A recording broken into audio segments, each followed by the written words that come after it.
Hi everyone! Why do I have two swords in front of me? Well, several years ago now, I purchased this Chen Yanlingdao, the Tai Yang Yanlingdao, and it was one of my favorite swords. And unfortunately, it recently died. It suffered a mishap striking the hard stand of a target when I was trying to cut through one of the Lancelot Chen very difficult targets. And I knew I needed to replace it, and it just so happened that Chen had a new model available ready to ship immediately. So I jumped on the opportunity and I picked one up right away. And that gave me a chance, even though I'm going to be shipping this one out, I have the opportunity to see how LK Chen has improved upon the model in the years between when I first purchased it, very shortly after the original model was produced, to what they're making currently. So this is my original sword that's been damaged, and it's still lovely. You can look at the original review. I still love it to death, but let's see how it compares to the most upgraded edition.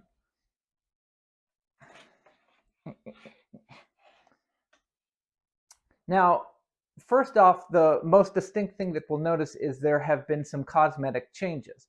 So the one that I picked up, I saw that it had this different colored grip wrap than the model that's shown on the website. And that's something interesting. So even though this is a Ming style of saber, a Ming style military peidao, it really this type of saber was popular at the very end of the Ming. So when the Ming is coming to the conclusion at the end of the 17th century and going into the Qing and really throughout the Qing dynasty. And we have the military manuals of the Qing, the Wengchao Liqi Chushi, which talks about how the different types of sabers used during the 18th century are to be constructed. And we have examples that discuss even what colors are supposed to be on some of these sabers. And we have officers' sabers, so officers' peidao, that are said to be to use a blue wrap for the grip.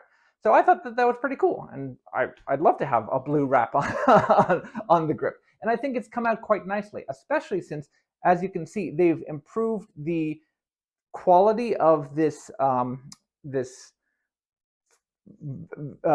vegetarian-friendly leather that is used for the scabbard lining.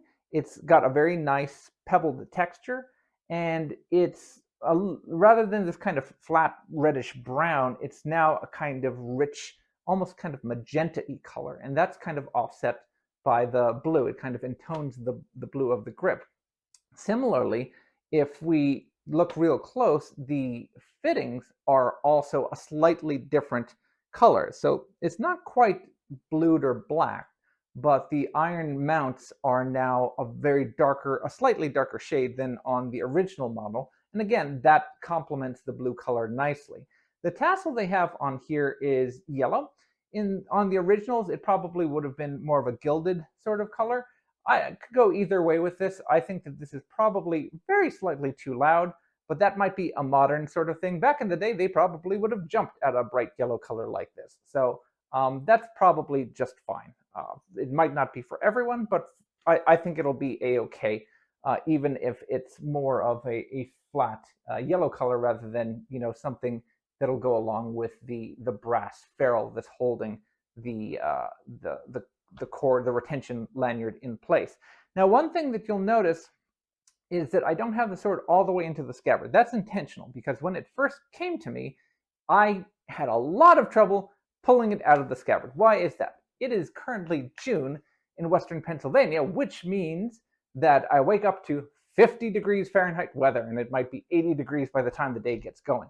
And the wood of the scabbard is still figuring out what size it wants to be, so unfortunately it is seizing a little bit. Now, my old saber, I didn't show it originally, but on the outtakes of that original video, when I was trying to release it, it actually fell and it almost took a chip out of my nice countertop here.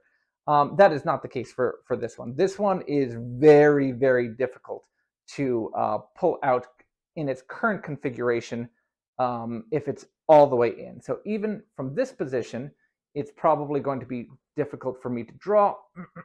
Yeah, I'm going to have to be a little bit careful about how I draw it so that I don't injure anyone. Please hold. There we go. And there we go.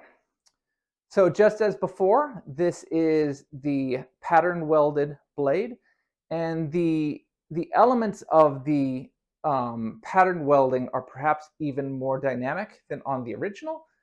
Some people like that, some people don't. So just be aware that that's how it came out this time. And the pattern goes all the way down to the edge. It's a very even, steady grind all the way down to the edge.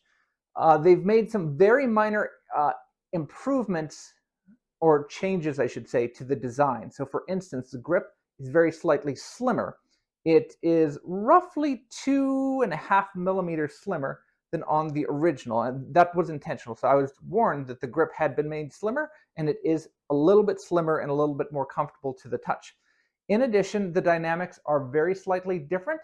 The blade is roughly 100 grams lighter than the original, and as a result, very slightly more maneuverable. And you can notice that in the hand, that it feels like a more lively blade than the original one, which felt perhaps a little bit more blade heavy and like it really wanted to do some damage when it got up and got swinging. The weight seems to have come off here at the spine. This ricasso, or the shoulders, seem to be about 0.5 millimeter thinner than on the original, starting at around 7.8 millimeters thick at the spine. So presumably that's how they managed to lighten up the blade. They made it a little bit thinner at the junction of the husho at the disc. The rest of the blade seems to be about the correct amount of taper and thickness. The fullering and the false edge all seem to be around the same size, as are all of the fittings. The fittings seem to be about the same height and width as the original. How sharp did it come out of the box? Take a look. Yeah. Oop.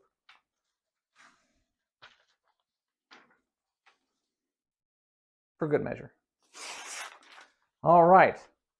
Let's take a quick look at it cutting.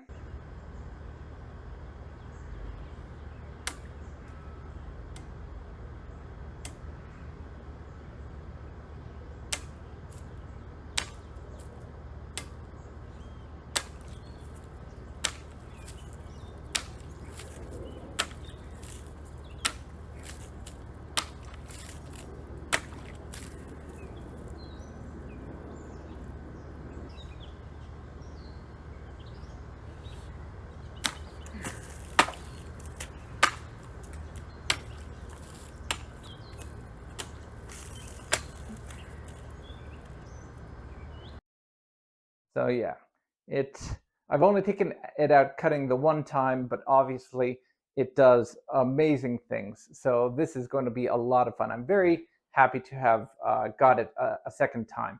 So the offerings from LK Chen seem to be real good. Aside from the fact that it's having difficulty fitting inside the scabbard, I basically have no complaints. This is another easy endorsement all the years later.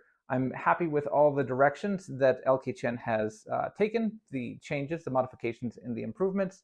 It's still very representative of a saber from the late Ming through almost all of the Qing dynasty. So if you're interested in a sword from that period of China's history, I highly recommend looking into picking up an example of the Taiyang Yanlingdao. Until next time, guys, take care.